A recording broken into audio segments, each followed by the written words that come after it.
Hello, everyone. Welcome to Barca News. It is December 5th, 2025, and it's official. Eric Garcia has extended his contract with FC Barcelona. Also, John Laporta has spoken out and hit back on several topics, including Real Madrid and Florentino Perez. And finally, Raphinha reportedly has a secret pact with Deco in regards to Saudi Arabia. And I'm going to tell you what that pact is. We have a lot to discuss, so let's begin.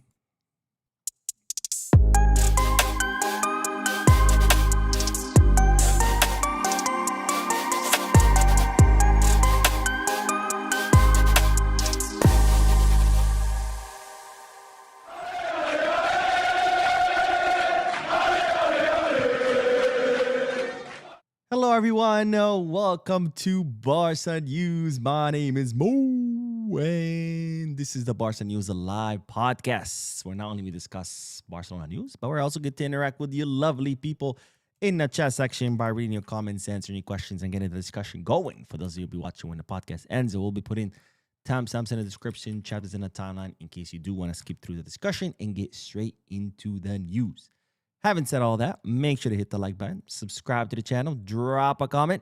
All this helps this channel continue to grow. If you're looking for any Barcelona jerseys or merchandise, make sure to Goal Kits, Kickback, or Fanatics. If you're looking to place any sports bets, make sure to bet us. All links are down below in the description. If you click on them, you get access to some pretty cool deals and offers. All right, let's begin with the news. And as always, the first segment of news is comprised of multiple bits of news combined together for the sake of brevity. Starting, of course, that tomorrow we do have a match against Real Betis in La Liga.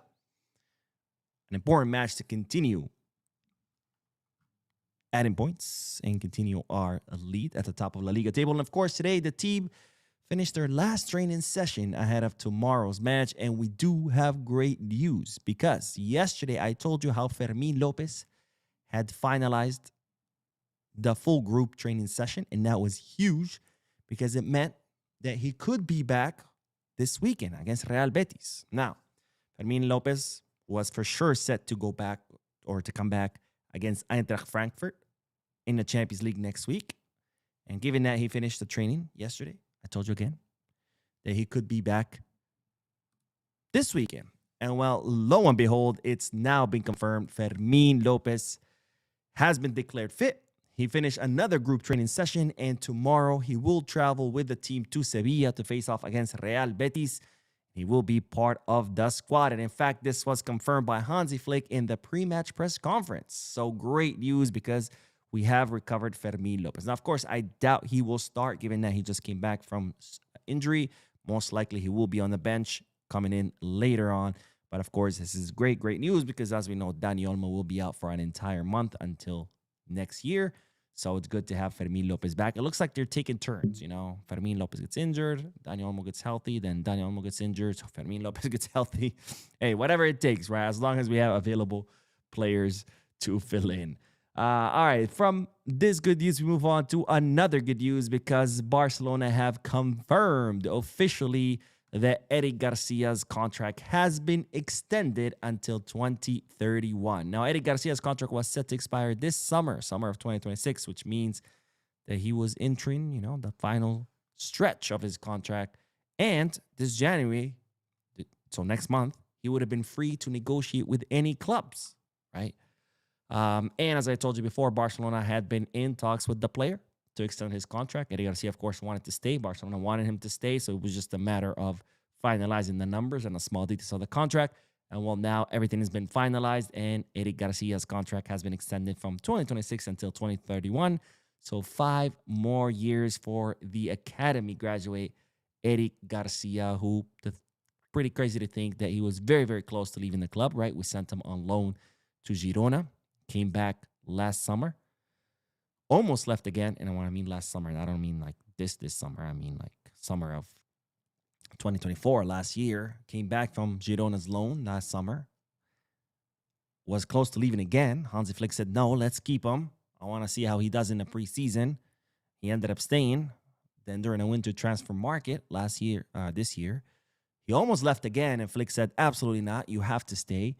And Eric went from being a player that almost left the club to now being renewed for 5 more years, deservedly so, of course, because Eddie Garcia has become a very important player for Hansi Flick, an incredibly versatile player that can play as a right center back, left center back, right back, left back, defensive mid, center midfielder. I mean, he can do it all. And I'm very, very glad that Barcelona have extended the contract of Eddie Garcia. Again, not just his versatility, but he has been performing very well. And, he has earned this, right? He went from a player that almost left because the club didn't want him to be renewing for another 5 years. And this is by no accident, right? This is because he put his head down, worked hard, trained hard, performed, and he has earned 5 more years at his boyhood club. Now, from Eddie Garcia, we move on to the next bit of news because, as you know, after the Real Betis match, we do have a Champions League match against Eintracht Frankfurt. And as I told you in yesterday's video, Barcelona have implemented measures to prevent what happened the last time we faced off against Eintracht Frankfurt, which was in the Europa League, where more than 30,000 Eintracht Frankfurt fans were able to obtain tickets, and they filled up the Camp Nou, as you can see here in the picture. Camp Nou looked like an away stadium, away for Barca, home for Eintracht Frankfurt. So the measures that Barcelona have implemented was that tickets will only going to be available for club socios. So even Barcelona fans who are not socios will not be able to buy tickets. No Eintracht Frankfurt fans will be given any tickets. Tickets are going to be only for socios. And of course, Barcelona have implemented other measures in place to make sure that those socios who do have access to tickets don't go and end up scalping them or reselling them to Eintracht Frankfurt fans. For example, the only way to get the ticket is through the Soci app, and there will be no PDF version. That way, cannot be emailed to somewhere else. Also, there will be an ID check. They will check your ID, and it better be you with the ticket and not someone else holding your ticket. And if the ticket that belongs to the Soci ends up in someone else's hands, they're going to, cancel the ticket and sell it to someone else. And then B, that Soci who was supposed to have that ticket in hand is going to be referred to the disciplinary committee. Now, despite all these measures, Elena Fort, who's one of the vice presidents of Barcelona, she's in charge of the whole Camp Nou project, has announced that over 100 cases have been found of club socios reselling tickets. And all those club socios, again, their tickets will be canceled, and they're all going to be referred to the disciplinary committee where they can be suspended as club socios, and I hope they do. Because as a club soci, you're getting this privilege of getting access to these tickets that nobody else can. Not even Barca fans who are not socios, not even Peñistas who are not socios, they don't have access to. And you're taking advantage of that privilege of having access to this ticket to then go and resell it for a higher price to Eintracht Frankfurt fans, which would, affect your team that you supposedly love, right? Because we saw what happened last time. Busquets said in an interview that he felt like he was playing in an away stadium. So you're affecting your team. And B, you're affecting fellow socios and fellow fans. Because let's not forget, last time Eintracht Frankfurt fans got into the Camp Nou, they posed a security threat. They were peeing off the stands. They were throwing garbage at Barca fans. They were threatening Barca fans. A lot of Barca fans who were there with their families, their wives, had to leave because they felt unsafe. And you, as a club soci, you're taking advantage of that privilege to make some extra bucks while affecting your team negatively and putting fellow fans and fellow socios at risk. So I do hope that these 100 socios are expelled because they don't deserve the privilege of being a soci. Anyways, that is all for this segment. Now, I do want to share something. It's not Barca related, but of course it is football related because today, ladies and gentlemen, it was the World Cup draw, the 2026 World Cup draw, and the groups have been announced. And I think that is pretty exciting. Again, not Barca related, but it is football related.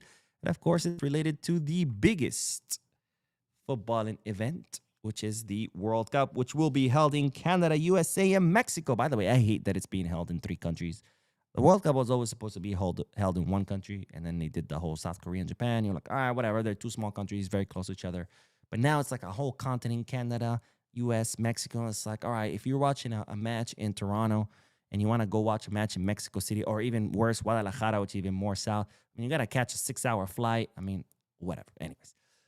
So these are the groups for the World Cup. Group A, we have Mexico, South Africa, Korea, and we still have 1 spot that has not been determined, which belongs to UEFA. So there will be a European team in this group with Mexico, South Africa, and Korea. Group B, the other host, Canada, another slot for a European team, which has not been determined yet, Qatar and Switzerland. Group C, we have Brazil, Morocco. Is that Haiti? I think that's Haiti, right? H-A-I. Yeah, that looks like the Haitian flag. And Scotland. Group D, the third host, the United States of America with Paraguay and Australia. And another spot for a European team, which has not been determined. Group E, we have Germany, Ireland, right?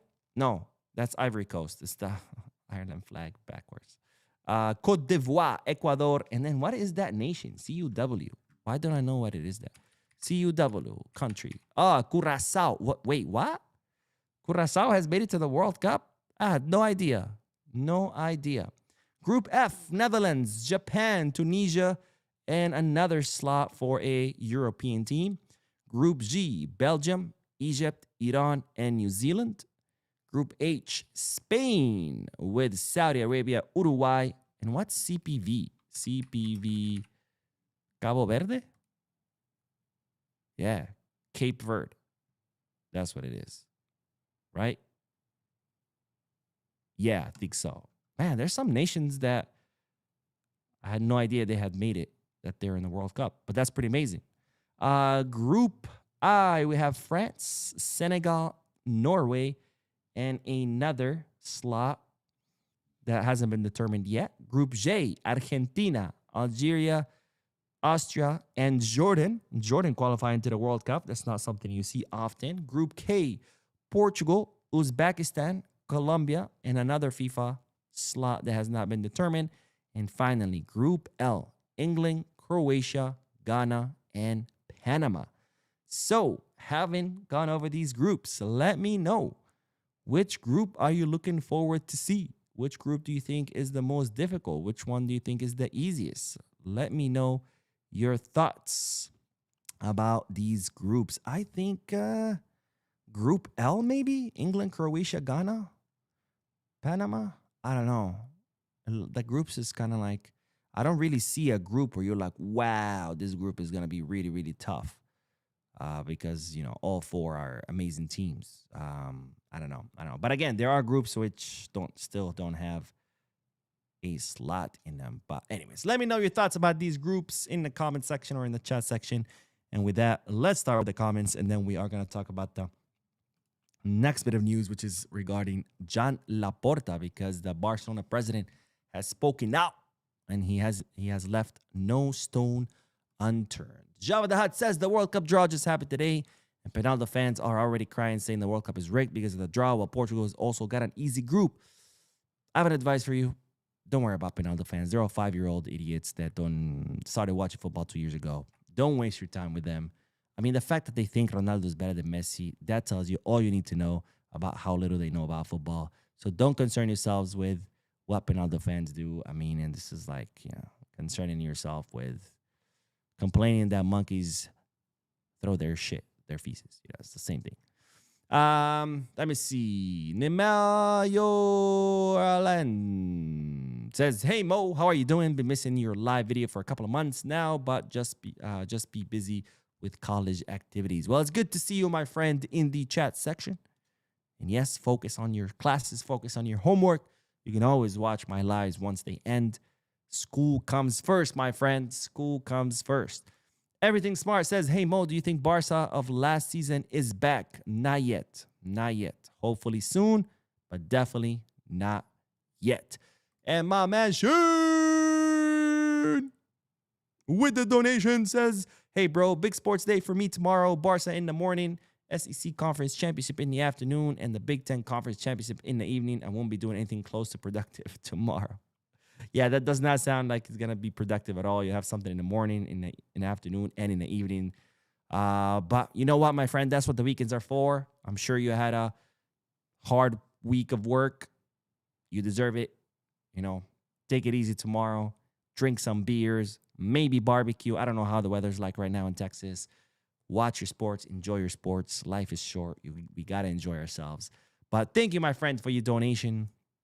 And maybe you can wear your new kit for tomorrow's match. By the way, I still haven't gotten a response. Only I think 1 or 2 people told me that they want the raffle for the cat plushie. So let me know, guys. You know, Barcelona released a cat plushie. If you guys want me to raffle a cat plushie, maybe 2 or 3, I don't know. Haven't made up my mind yet. Let me know. Let me know. I've only gotten a response from 2 people. And, you know, if I'm going to raffle, I need more responses, right? I can't do a raffle for just 2 people. Anyways, thank you, Shin, for the donation. I hope you enjoy your weekend. And let's move on to the next comment. Hooper says, Mo, what's up? You were my top channel watch. I was 0.01%, 550 videos watch. Wow, that is amazing. 550. Is that how many videos I made? Jesus, that's a lot of videos. But thank you, my friend, for watching. Thank you for your support. I hope to be able to bring you more content that you can enjoy so you can keep watching the channel. But I can't believe I made 550 videos. That's more videos than there are days. I guess it makes sense because most of the times I make 2 videos per day. Plus there's, you know, the watch-alongs and the post-match live analysis. So I guess it makes sense. Sounds like a lot, though. Sounds like a lot. But anyways, I enjoy what I do. So this is why I don't even know how many videos I've done because, you know, when you enjoy what you do, it's not really work. It's just fun, right? Let's see. Michael says, hi, Mo, big fan here in Spain. All right, let's go. Thank you, Michael. Where in Spain are you, by the way, if you don't mind sharing that with us? I love Spain, so I would love to know where you at, but let me know. And with that, let's move on to the next bit of news because John Laporta, ladies and gentlemen, our president, has been giving a lot of interviews, have been making a lot of appearances, has been talking about a lot of topics. And of course, it's no coincidence. He says he's not a candidate because he's the president. But let's be honest, what he's doing right now is campaigning. That's why he's appearing in every single TV show, radio show, event, and always talking about everything about Barcelona because he is in campaign mode. Now, John Laporta had a lot to say because, of course, there's been a lot happening, starting with the Real Madrid and how they're losing their shit. I think Florentino Perez's mind is just slipping. You know, he had that whole speech at the Real Madrid General Assembly talking about Barcelona and Negreira and how, you know, the years that Barcelona were paying Negreira coincided with the best Barca in history and how all those trophies that they won. And it's like, okay, I mean, maybe it wasn't Negreira. Maybe it was the fact that we literally had the best team in history with some of the best coaches in history like Pep Guardiola and Luis Enrique and Tito Villanova, and the fact that we had people like Messi, Iniesta, Xavi, Busquets, Piqué, Puyol, Pedro, Villa, Thierry Henry, Suarez, you know, Neymar. Like maybe it was all that. Maybe the fact that we had some of the best players in the world with some of the best coaches in the world playing together.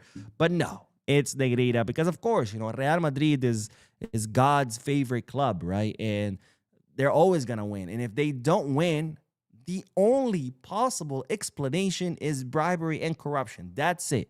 That's the only possible explanation. Not that the other team was better. Not that they maybe weren't up to par. No, the only possible explanation is that it has to be external factors, right? Bribery, referee, because it's God's chosen club, ladies and gentlemen.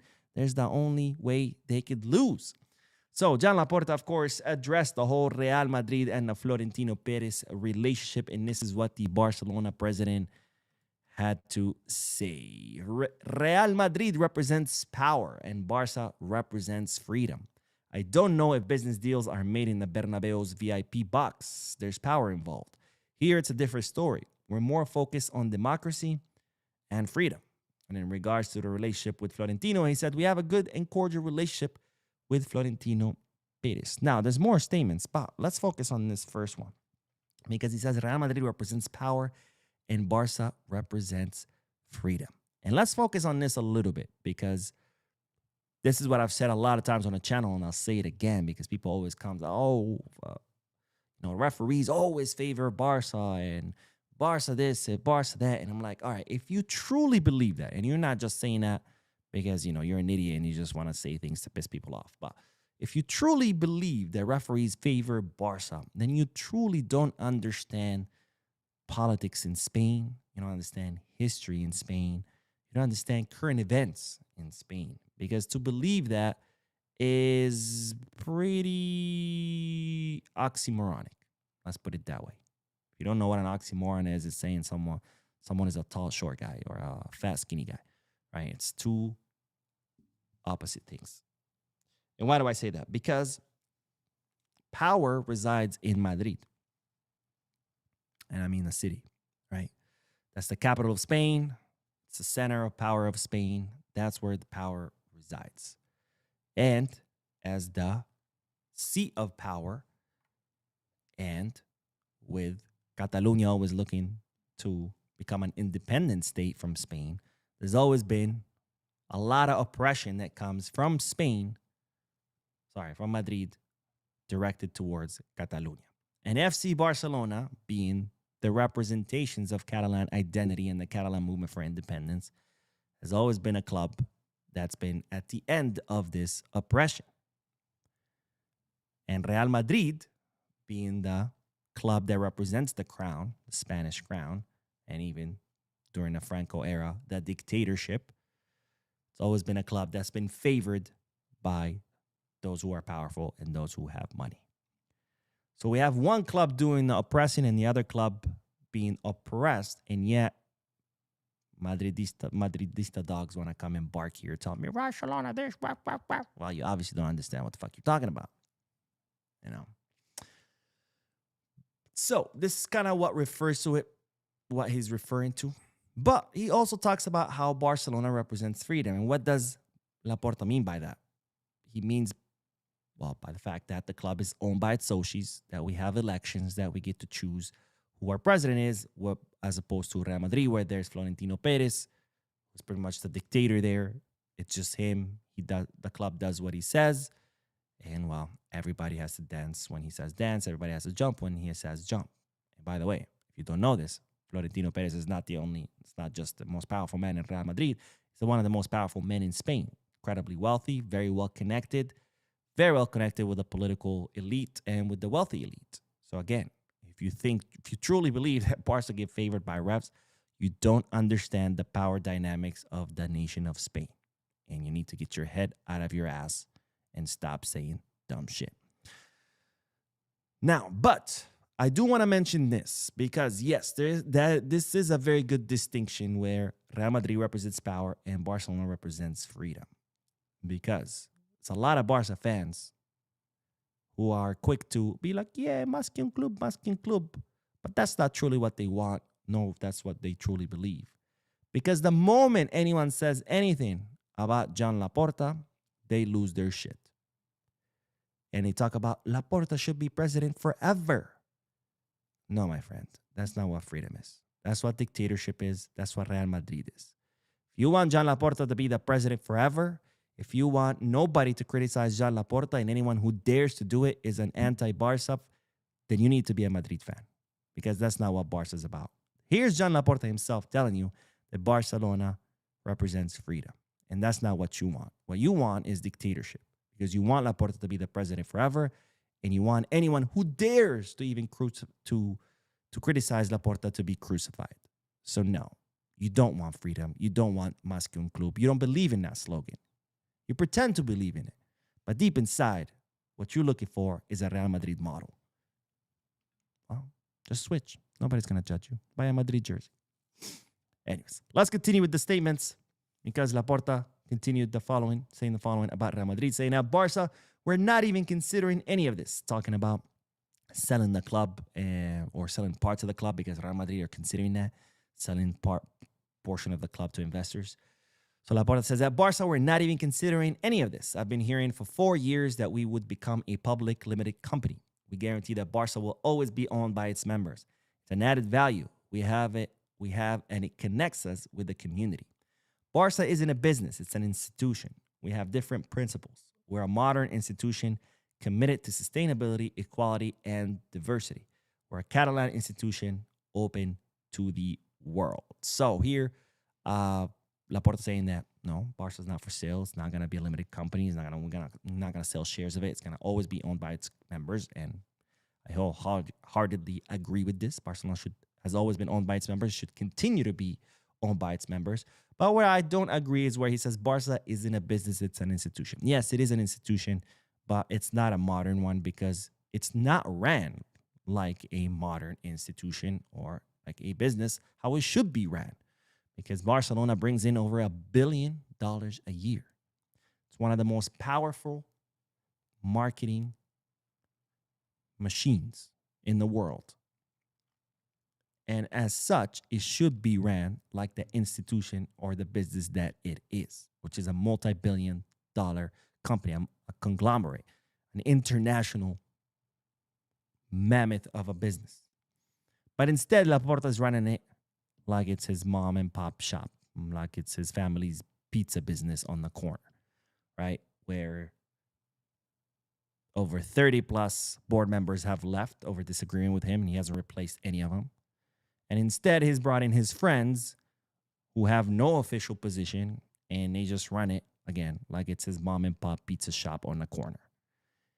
And that's, I think, where my disagreement a lot of times lies with Laporta. Because he runs the club with no plan, no vision, pure improvisation, zero professionalism, and is just like, I'm just going to swing it. And that's fine, again, if you're running your mom and pop's pizza shop, but it's not fine when you run in an organization, a global organization that generates billions of dollars. Now, let's continue because Joan Laporta also talked about the Super League. As you know, Barcelona were the last club alongside Real Madrid who were still part of the Super League, and then now Barcelona will withdraw, which I applaud Laporta for doing that because we've seen how Florentino Perez treats us. And anyone that treats us like that, we should not be in business with them. So fuck Florentino Perez, who has been left behind by himself with the Super League project. And this is what Laporta had to say. We want peace and sustainability in football. I came across the Super League and went ahead with it because I thought there were many differences with state-owned clubs. It's dragged on, and all this uncertainty isn't helping us. We've improved our relationship with the ECA, that's the European Football Association, and UEFA. We reached an initial agreement with the unified platform, but then I found out that Real Madrid has backed out. We should always give peace a chance. It's better if we're all on board.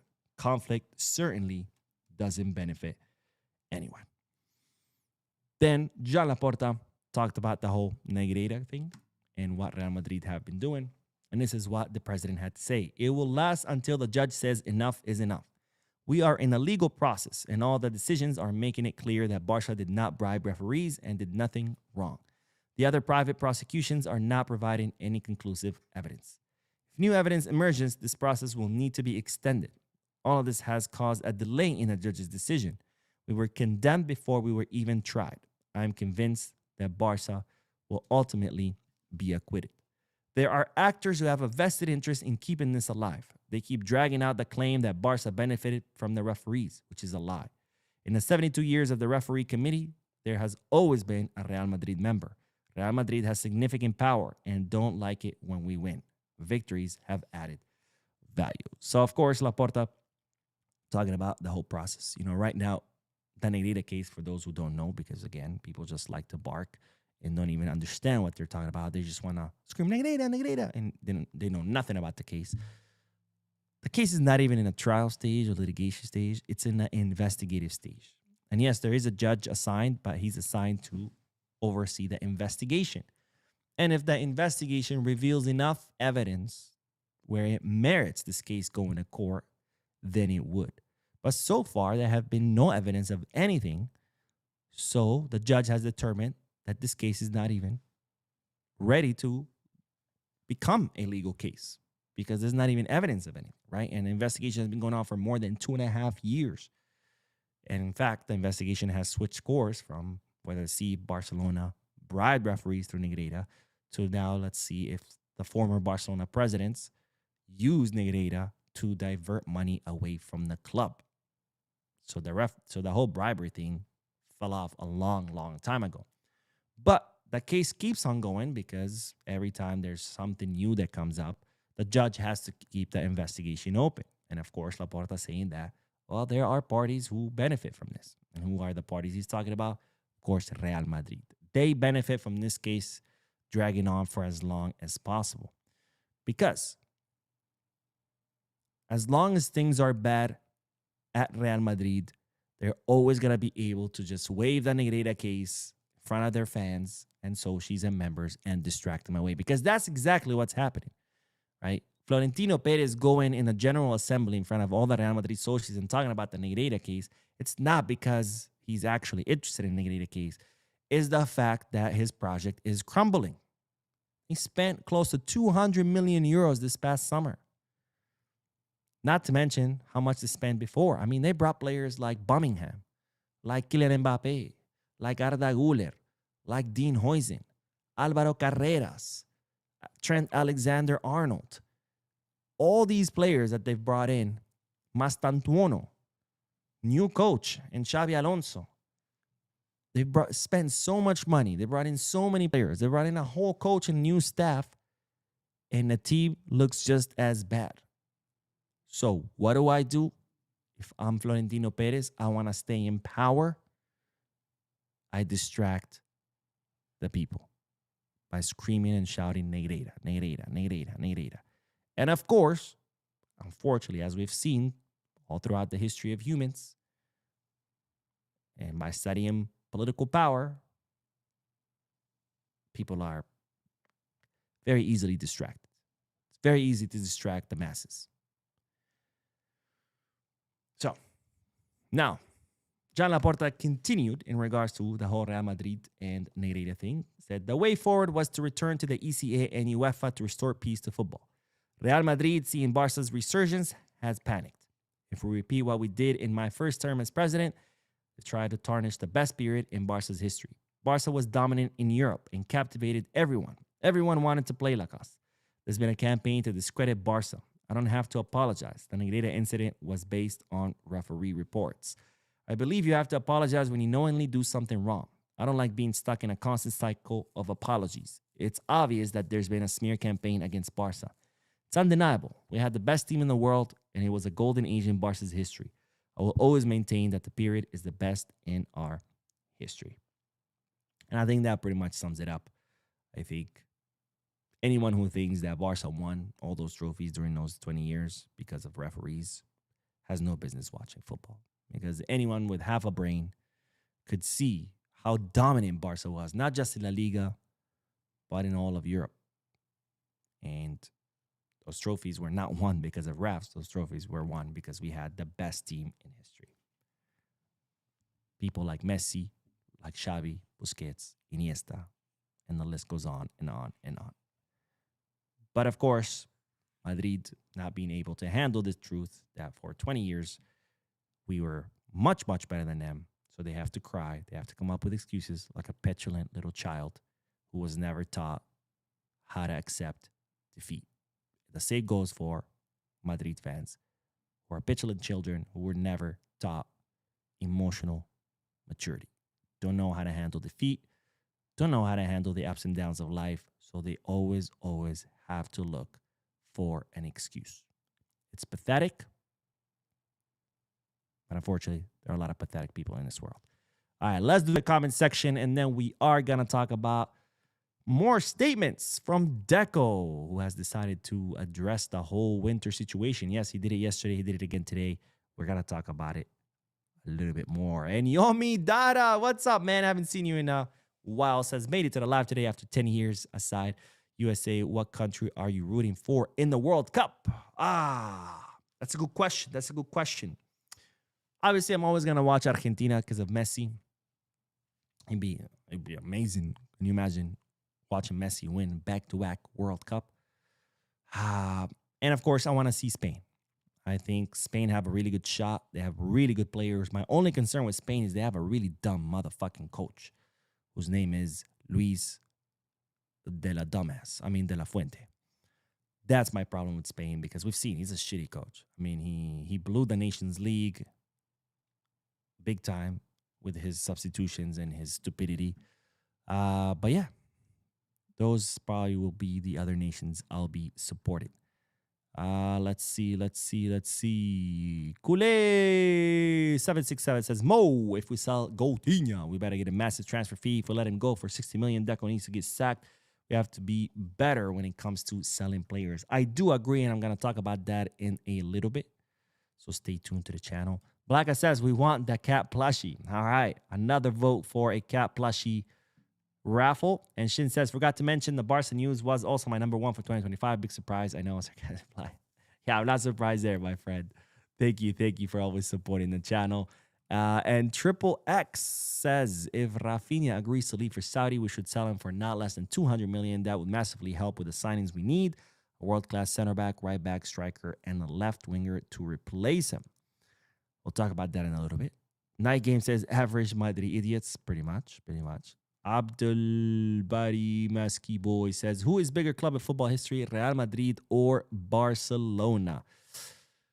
That's a tough question because trophy-wise, obviously, Real Madrid have won more trophies. But I would say Barcelona's victories are a lot more memorable, even though they have less. And that's because how Barcelona have played, right? And what I mean by that, for example, all right, first of all, the first 5 Real Madrid Champions League, they weren't even Champions League. They were called something else when nobody even took them seriously. One of them, they were invited because they couldn't even qualify to it. Anyways, we're not even going to go into that history. But I think the way Barcelona won their Champions League by being so much more superior to their opponents, those victories are talked more about, and more memorable in football fans' minds than Madrid's victories, because a lot of times Madrid just won by not being the best. For example, their last few Champions Leagues have not been won because they were so much superior. In fact, they were some of the worst teams in the knockout stages, but they won because they would have Courtois who would stop everything that would come at them, and then they would just need one guy to score a goal, Benzema or whomever, and that was it. So I don't know if that clarifies the question, but let's see. Kule says, Laporta has done more bad things than good things in his second stint. His financial part is the worst 5 in years. We still have not complied a net positive in FFP margin. Exactly. So a lot of times people come in and they're like, oh, Laporta, the best in history. He saved the club twice. I'm like, twice? He saved it once, his first presidency. I do agree. He is the best president in history. But not because of what he's doing now. It's because what he did in his first presidency, where he did save the club financially. And the club went from struggling to incredibly wealthy. And then, of course, Bartomeu and Rosé destroyed all that. And then, he built the best Barca in history with Pep and everyone else. But now, are things better? Yes. But did he save the club? No, because we still have the same amount of debt as when he took over. We're still spending more than what we bring in. We still don't have a 1-to-1 rule. So are things being done better? Yes, than before? Yes. But at the same time, I think anyone could have done better than where we were, because we were at rock bottom. The only way we could go is up. Anything worse would have mean the shutting down of Barcelona, foreclosure. So are things better? Sure. Has Laporta done good things? Yes. Is it enough for me to say, wow, what a presidency? No. Did he do that his first presidency? Yes. Does that make him the best president in history of Barcelona? Yes. But not because of this presidency. All right. Anyways. Carlos says, every time a Madrid game is done and they don't win, the commentators always bring up Negreira without fail. It's just absolutely hilarious. It's just sad. Yeah. It really is. It's pathetic at this point. It's pathetic, especially because they hold themselves to be the greatest club in history. And I'm like, how can you be the greatest club in history when you act like a petulant child? Because greatness is also about how you carry yourself and how you react to defeat, how you act in general, in victory and in defeat. And if every time, by the way, this is not the first time they're crying about those years where Barcelona were much more superior. It first started with the Bierato, where they would like produce all these reports, like, look how many red cards in favor of Barca and against, and blah, blah, blah. And they try to like insinuate that, yeah, referees were favoring Barcelona based on the numbers of fouls and cards and offsides and things like that. That was the first attempt to discredit those years. The second attempt, there was also the whole doping thing. There was accusations that Barcelona players were doping. And now they got the whole Negreira thing going. Which, by the way, they're still using it now. Remember, Barcelona stopped paying Negreira's company for the refereeing reports back in 2018. That was 7 years ago, almost 8. And it's like, all right, so what's the excuse now? Because you can't just keep screaming Negreira 7 years, 8 years later. Like, what's the excuse now for being so shit? Because Negreira's not around, right? And what about in the Champions League? I mean, Negreira was only in Spain. How did Barcelona win all those Champions League with those teams? I mean, was Negreira also bribing UEFA refs? How about the World Cup? Spain wins the World Cup playing Barca football with mostly Barca players. I mean, was Negreira also bribing FIFA referees? It just doesn't add up. Doesn't add up. Barca Mama says, my YouTube recap said you're number 1 and watched 618 Barca news videos. Wow, that's amazing. Thank you, Barca Mama, for your support. I got 600. Is that how many videos I made? My God. I just stopped making so many videos. No, I'm just kidding. I love making videos. Thank you for your support. Thank you all for your support. And with that, let's move on to the next bit of news because we do have more statements. And these statements are from Deco and also from Laporta. And it's in regards to the winter transfer market and whether Barcelona will be looking to sign anyone come the winter. And we'll start with John Laporta's statements, who said the following. Deco is working hard. I'm kidding. There may be certainly be opportunities. There may certainly be opportunities in the market. Everything has to be thoroughly studied. I can't say who we will sign, but we will be ready. Flick is getting the most out of our players. Gerard Maldini as a left-sided center back, and Eric is very versatile. We have players for whom we might need some replacement. Deco is working on it more for the summer than the winter. So Laporta's message is, look, our team is doing good. We have players who are performing very good thanks to Flick. And yes, we will have to reinforce, but it's going to be more summer than winter. In other words, winter not so much happy. Now, there is more because Deco was at a different event and he was asked once again, is Barcelona going to sign in the winter? And this is what the sporting director had to say. The squad has already surprised us. There are players who are improving, like Eric, who now even plays as a defensive midfielder. He's a complete player. Gerard is giving us a lot at center back. We're not focused on that right now because I think we have a well-balanced squad. We don't know what might happen. So Deco kind of like our longs. I feel like finally Barcelona have a unified message. I remember when I used to cover these statements, Laporta would say one thing, Deco would say another thing, Xavi would say a different thing.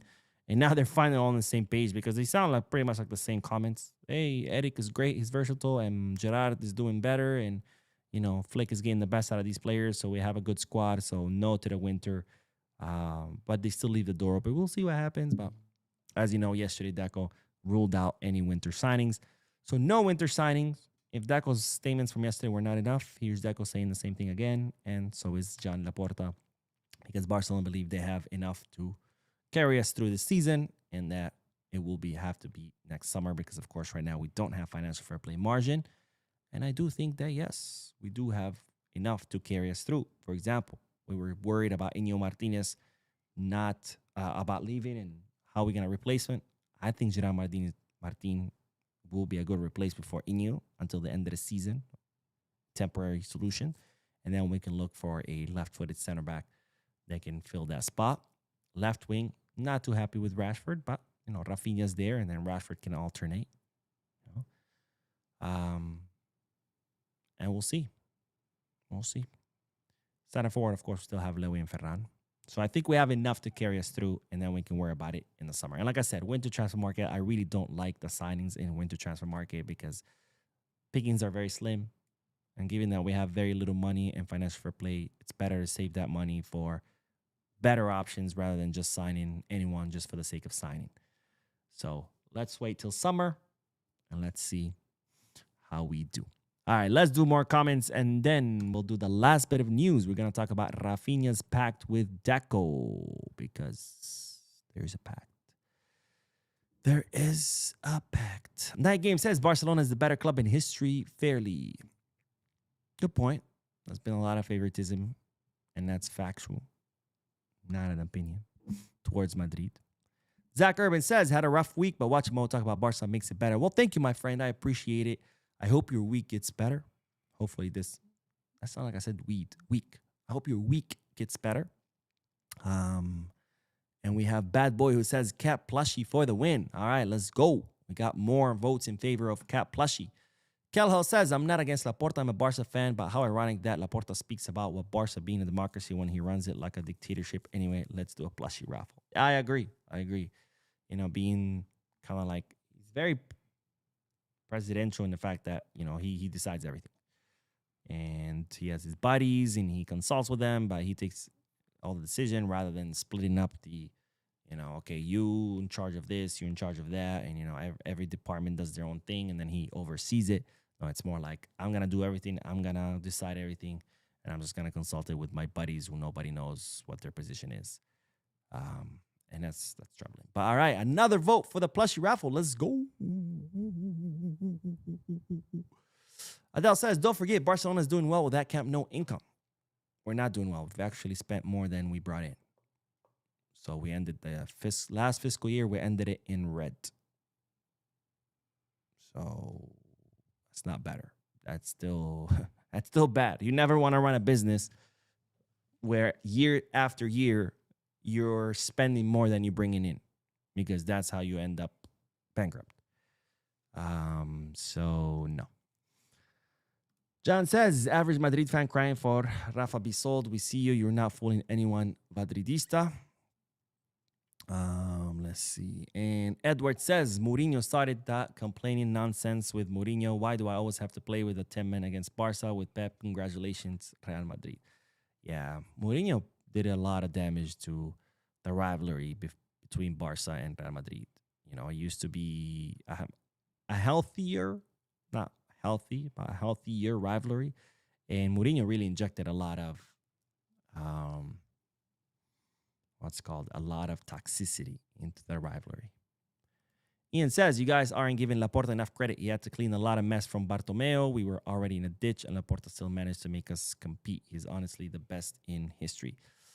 Look, nobody's saying that Laporta hasn't improved on things, but I think it's the opposite. It's not that we're not giving him credit. I think too many people give him too much credit. Because, yes, he has done some good things. Yes. During the first 2 years of his presidency, he did some really good things. Why? Because he surrounded himself with some very competent people. Remember, all these sponsorship deals that we've signed, including the Spotify sponsorship, which to me is probably the best sponsorship any club has ever signed, they were all thanks to Julie Guy. Where is Julie Guy? He left. Why? Disagreements with Laporta and how Laporta was managing the club. And that's just one out of more than 30 examples. Eduard Romeo, vice president, was credited with sealing the Spotify Camp Nou renewal. Where is he? Also gone because he didn't like how Laporta was running the club. And the list goes on and on and on. Over 30 board members, very competent people with lots of experience, who, thanks to their hard work, Barcelona is doing better now than when Bartomeu was president. And where are all those 30-plus board members? They're all gone. Why? Because they disagreed with how Joan Laporta is running the club. So yes, Laporta did good during his first 2 years when he surrounded himself, like you're supposed to do as a good leader, with competent people. But when those competent people started leaving, what did he do? instead of hire more competent people to continue to run the club in a competent way, he instead did not replace any of them. He brought in his buddies, and now it's a blunder after blunder after blunder. Because this is not his mom and pop pizza shop on the corner. This is a global organization, a multi-billion-dollar global organization that needs to be ran as such, with competent people in key positions that know what they're doing. Not you and your buddies winging it like it's some fucking lemonade stand on the corner of your neighborhood. So it's not that we don't give Laporta enough credit. I think he gets too much credit. But again, he's done good things. But there's also done a lot of bad things. 50 million euros to Darren Dane for helping with the Nike deal. Why is nobody asking about that? That's troubling to me. Limac getting the contract for the Camp Nou, when Barcelona's own experts said no, because Limac had no experience in building stadiums, because Limac's proposal was absolutely preposterous, had a timeline that every architect in the world would have told you it's full of shit, had no explanation on how they would achieve that timeline that was full of shit. And yet, despite Barcelona's own experts disqualifying Limac's offer, Laporta chooses Limac a few days after he's seen with the president of Limac at the presidential box of the Galatasaray match. Nobody's asking about that either. But anyways. Shin says Laporta is wolf in sheep clothing, nothing more, nothing less. Yeah. But you know what makes Laporta dangerous is his charisma. And that's why you see so many people defending him, because unfortunately, charisma works. Charisma works. Klaus, my man Klaus, says, Mo, YouTube has told me that Barca News is the channel I watch the most in so far 2025. This must be a new thing they are doing. I hope all this boosts the channel. Well, thank you, my friend, for watching the channel and for your support. Klaus is one of the OGs. He's been around for a very, very, very, very long time.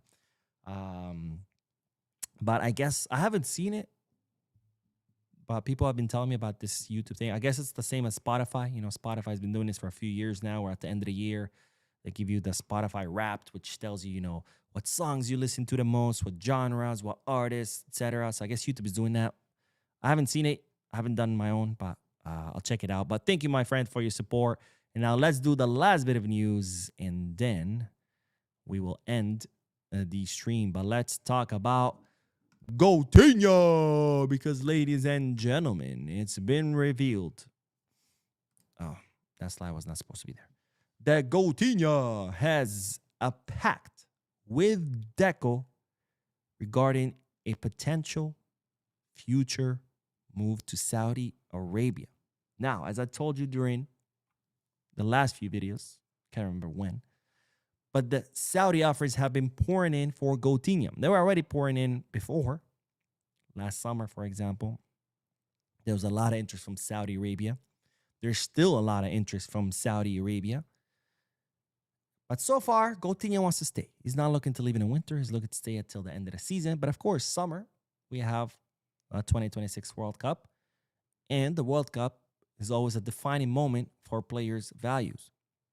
And if Coutinho has a really good World Cup with Brazil, his value could increase even more. His value has already skyrocketed. It's hit 90 million euro market value thanks to his great performance during last season. So if he does well for the remainder of the season with Barca, which looks like he will, and he does really well with Brazil, that one is more of a question mark, because Brazil, not because of Raphinha, but because of how Brazil have been performing in the last few years. But if Coutinho does well with Brazil too, his market value could increase even more. And if it increases even more, Saudi, who've already been offering him a lot of money, could end up offering him even more.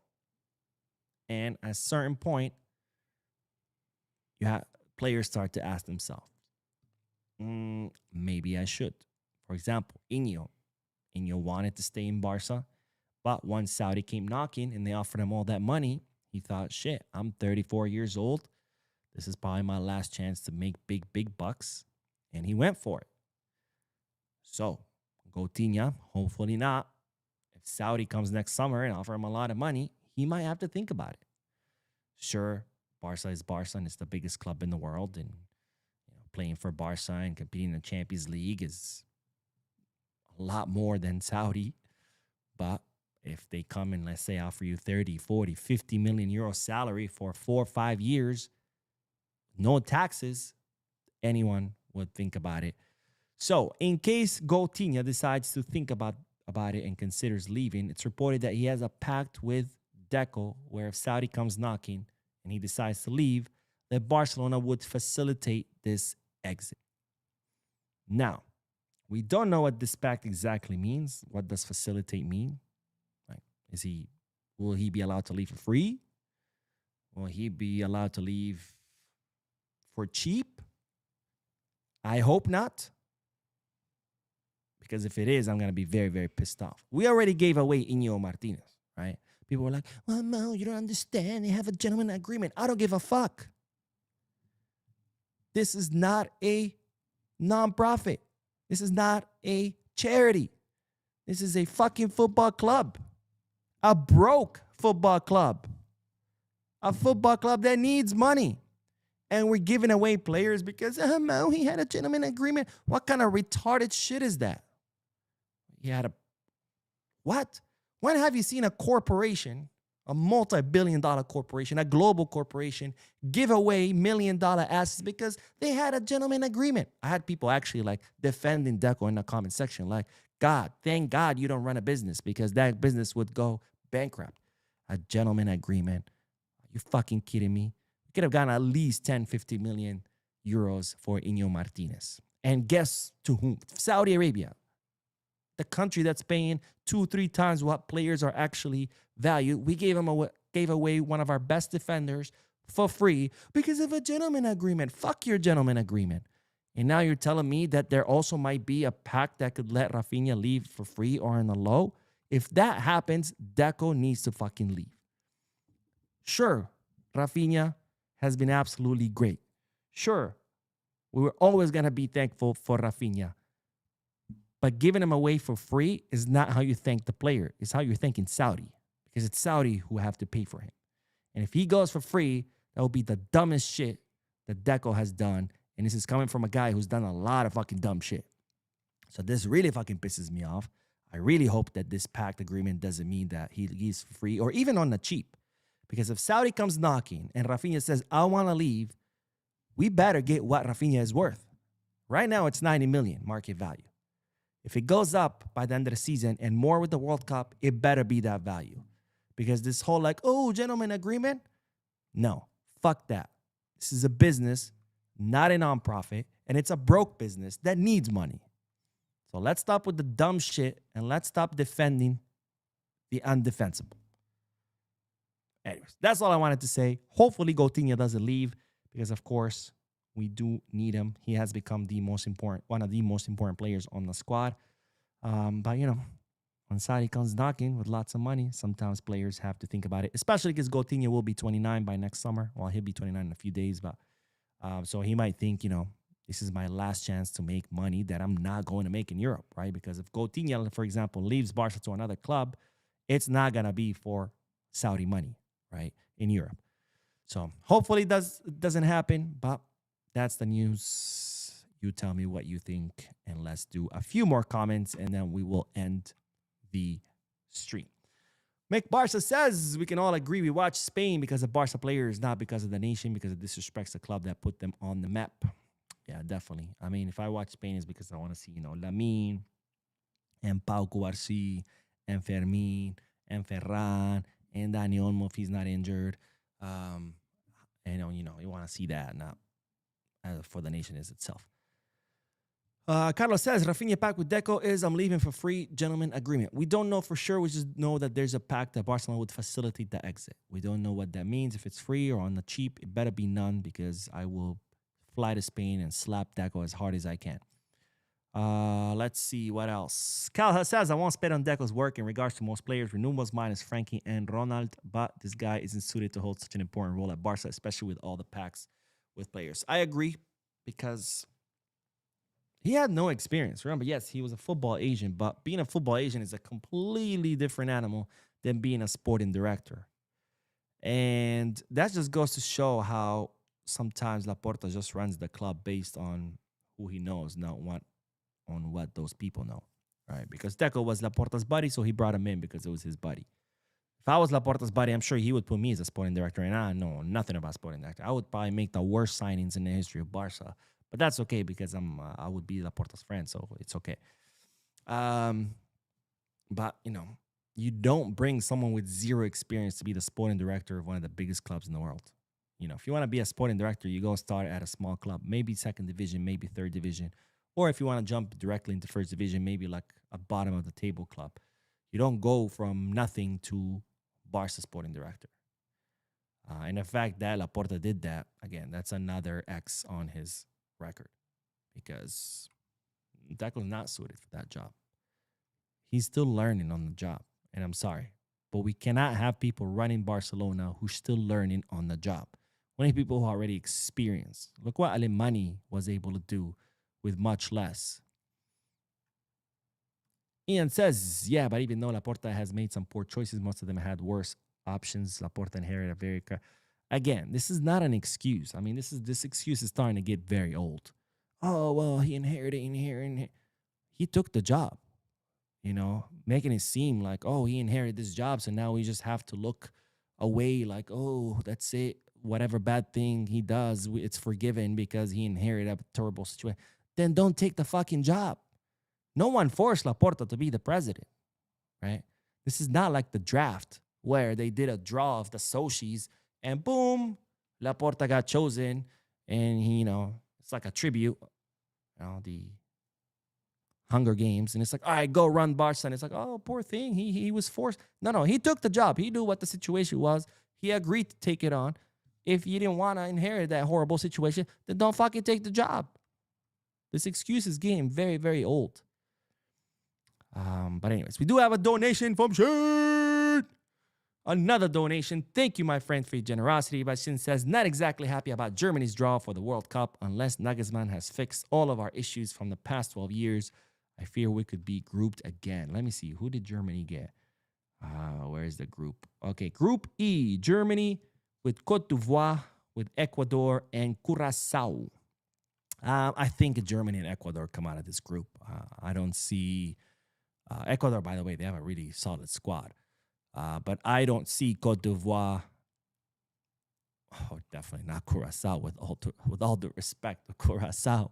I don't see either of them being able to beat Germany or Ecuador. I think it's going to be Germany and Ecuador out of that group. By the way, let's do a game. Let's do who's going to qualify from each group. And let's see how wrong I am by the time next summer rolls. All right, let's see. Group A, Mexico, South Africa, Korea, and a European spot. I don't know if I could pick two because obviously we don't know who's going to be the fourth spot. So we're going to skip this group. Group B, Canada, Qatar, Switzerland. Again, it doesn't have all groups, so I can't predict based on three. So let's go move on to Group C. Brazil, Morocco, Haiti, Scotland. I think Brazil and Morocco got it. So we have our two nations. Group D, USA, Paraguay, Australia, and another European team. So I can't pick out of that one since we're missing someone. Group E, Germany and Ecuador. Already said that. Group F, Netherlands, Japan, Tunisia, and another European group. We'll put the Netherlands qualifying from that group, but I don't know who's going to be the second one since we're missing a spot.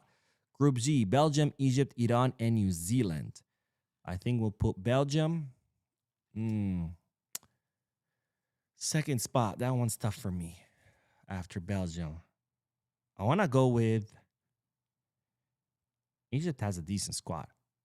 I don't know about Iran because obviously we don't know much about Iran until they make it to the World Cup. You're like, oh, okay. Maybe I'll go with Egypt. Group H, España and Cape Verde, Saudi, and Uruguay. I think Spain and Uruguay out of Group H. Group I, France, Senegal, Norway, and another FIFA spot. Let's say France, number one, and we'll see who the second one is because we don't know what that third team is. Group J, Argentina, Algeria, Jordan, and Austria.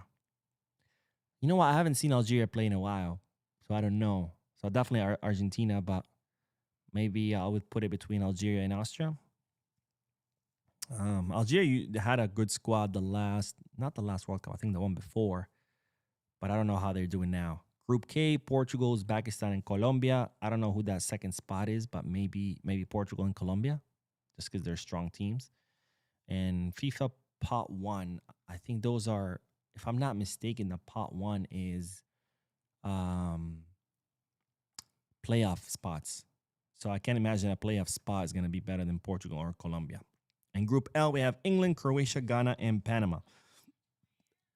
I want to have England out there, but if this was Croatia from a few years back, I would say England and Croatia easy. But there might be a fight there between Croatia and Ghana. Oh, no. Maybe I'll go with Croatia. Anyways, that's my prediction. Let me know your guys' prediction, and let's see how wrong I am come next summer. All right, let's see. My phone is ringing, by the way, if you hear music in the background. Let me see. Let's see. Someone said Norway is stacked. McBarca said, yeah, they really are stacked. So maybe France and Norway out of Group I. Yeah, because it's France, Senegal, Norway, and FIFA Pot 2, which the Pot 2, if I'm not mistaken, that's also a playoff spot. So yeah, I can't see a playoff spot being stronger than France or Norway. All right, let's see. Kevin says it's really tiring. If other candidates don't got Bartomeu people in the board, then a lot of people would support him. Yeah, I agree with you. We'll see who's gonna be. You're talking, of course, about Xavi, something Joana. Why am I blanking on his name? Xavi. Okay, now I gotta Google it because it's gonna bother me. Xavi Villajuana. Xavi Villajuana. Yeah, he does have some ties to Bartomeu. Let's see who he picks for his board because, yeah, if he has any same members. But to be fair, though, let's not forget, Laporta had Sandro Rosé and Bartomeu on his board during his first presidency. And the two of them turned out to be the two worst presidents in the history of Barca. But yeah. KBTV says Mourinho was Barcelona. I saw a video of him with Pep Guardiola and Luis Enrique. Both won 2 trebles. Mourinho only won and never got picked to be. Yeah, so for those people who don't know, Mourinho is actually a coach, one of the coaches at Barca in the academy. And I think he coached Barca Athletic as well as an assistant. And that's why he became so butthurt because Pep Guardiola came and then so Mourinho thought he was going to be next in line to be the first team coach. And instead, there comes Pep, one season at Barca Athletic, and then immediately gets promoted. And Mourinho leaves because he's pissed because he spent years in the academy. And he believed that he should be next in line. And that's why, the whole rivalry develops and blah, blah, blah. Ian says, speaking of Galatasaray, we need Osimhen to replace Lewandowski. We can't afford Osimhen. They sign him. I think they want something north of 90 mil. Yeah, we can't afford that. And Scarred says, plushie. All right. Plushie it is. I think I'm going to raffle a plushie. And Shin says, man, have to get me a cat plushie for my fan cave. All right, another vote for the plushie. And Shin says, keep looking at Laporta through rose-colored glasses. Yeah, exactly. Let's see. Kule says, Deco signing Vitor Roque, 30 mil striker who got benched after 3 training sessions. Danny, almost 60 million for a player we didn't even need. And then only good one is Juan Garcia. Yeah, you're not wrong. You're not wrong. Let's see.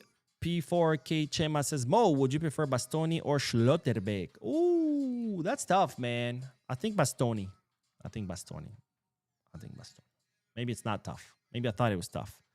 How old is Bastoni? Hold on. Let me see. Bastoni. Alessandro Bastoni. He is 26 years old. So he's in his prime. I think Bastoni for me, for sure. He's one hell of a defender. Yeah, I would pick Bastoni. But he has an 80 million euro market value. That's insane. You know, there's no way we can afford them. Anyways, that is all, ladies and gentlemen. Thank you so much for tuning in. Thank you for your comments, your likes, your subscriptions, and your donations. Shane, I'm looking at you. If you haven't hit the like button yet, make sure you do. If you haven't subscribed yet, make sure you do. And let me know your thoughts down below in the comment section once this ends. I think I'll post another video later tonight. See. If not, I'll see you guys tomorrow. But if so, I'll see you guys in a later video. Thank you guys. And as always, peace, guys.